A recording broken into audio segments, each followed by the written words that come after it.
कहानी की शुरुआत में एक इलेक्ट्रिशियन एक कमरे में इलेक्ट्रॉनिक पास सिस्टम पर काम कर रहा होता है। वो जल्दी से सही कोड टाइप करके दरवाजा खोल देता है। इलेक्ट्रिशियन यह जानकर हैरान हो जाता है कि वो पीछे की ओर से वापस उसी कमरे में दाखिल हो जाता है। फिर वो राइट साइड के दरवाजे से अंदर जाता है, लेकिन वो वापस लेफ्ट साइड के दरवाजे से बाहर आ जाता है। जब वो गेट पर रुकता है तो वो अपने आप को राइट साइड के दरवाजे पर खड़ा देखता है। इलेक्ट्रिशियन को विश्वास नहीं हो रहा था कि उसके साथ ये सब क्या हो रहा है। उसे लग रहा था कि वो एक अजीब से लूप में फंस चुका है। इलेक्ट्रिशियन लॉक में अलग अलग एक्सेस कोड दर्ज करता है, लेकिन कुछ भी नहीं बदलता। थोड़ा सोच विचार के बाद वो अपने औजारों की मदद से लेफ्ट वाले दरवाजे को खोलने का फैसला करता है। इसके बाद वो धीरे धीरे लेफ्ट साइड की ओर चलना शुरू करता है और राइट साइड की ओर से बाहर निकल जाता है। ये प्रक्रिया बार बार होती रहती है और जल्द ही वो स्प्रिंट लगाते हुए सस्ता उसेन बोल्ट बन जाता है। अंत में इलेक्ट्रिशियन थक जाता है। वो थोड़ा आराम करने के लिए पानी पीने और नाश्ता करने का फैसला करता है। उसके पास टाइम पास करने के लिए कोई चीज नहीं थी, इसलिए वो बोर हो जाता है।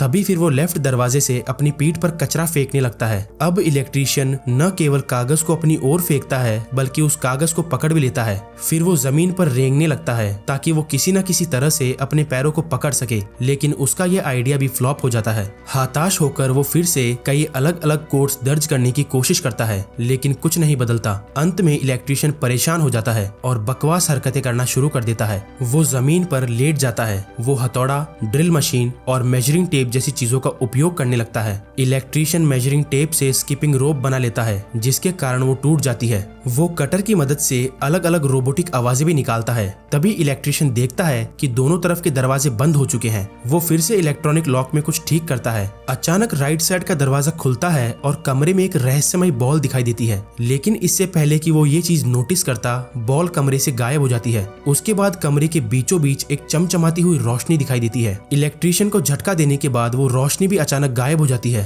तभी अचानक राइट साइड के दरवाजे से डॉक्टर्स का एक ग्रुप कमरे के अंदर आता है और उनके पास एक स्ट्रेचर था जिस पर एक ब्लैक लेडी बैठी हुई थी। वो सभी लोग लेफ्ट साइड के दरवाजे से बाहर निकल जाते हैं, मानो जैसे कुछ हुआ ही ना हो। तभी इलेक्ट्रिशियन उनका पीछा करता है, लेकिन वो वापस इसी कमरे में आकर फंस जाता है। इस चीज से तंग आकर वो चीखना चिल्लाना शुरू कर देता है और अंत में वो फर्श पर सो जाता है। अचानक से कमरे में अंधेरा छा जाता है और वहाँ एक चमकती हुई बॉल प्रकट होती है और उसके नीचे एक आदमी के बजाय एक छोटा बच्चा दिखाई देता है। और तभी अचानक सब कुछ पहले जैसा हो जाता है। तभी इलेक्ट्रिशियन जाग जाता है और मेडिटेशन करने का फैसला करता है। इसके बाद वो फिर से इलेक्ट्रॉनिक लॉक में छेड़खानी करता है और अचानक से स्क्रीन में कुछ अजीब सी गड़बड़ हो जाती है। और तभी वो होता है जिसकी किसी ने उम्मीद भी नहीं की होगी। राइट साइड के दरवाजे से एक और इलेक्ट्रिशियन अंदर आता है जो कि बिल्कुल उसका हमशक्ल था। दोनों इलेक्ट्रिशियन एक दूसरे को देखकर हैरान रह जाते हैं और तभी जो इलेक्ट्रिशियन अंदर आया था वो वहां से भागने की कोशिश करता है, लेकिन उसकी ये कोशिश नाकामयाब रहती है।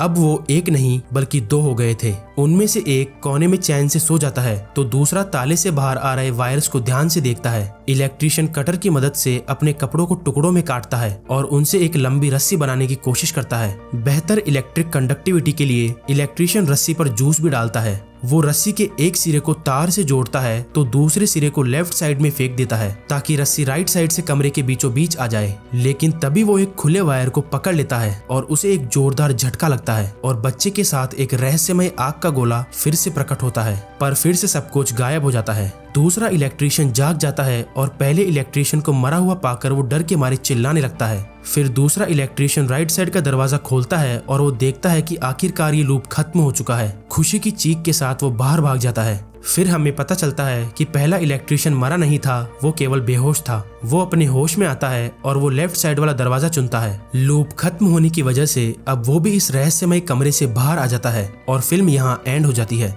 ठीक इसी तरह अगर आप भी हमारी वीडियोस के लूप में फंसना चाहते हो तो स्क्रीन पर आ रही अगली वीडियो को देखना बिल्कुल भी मत भूलना और इस चैनल को सब्सक्राइब तो आप कर ही दोगे, क्योंकि ऐसी और भी धमाकेदार वीडियोस का लुत्फ जो उठाना है आपको। धन्यवाद।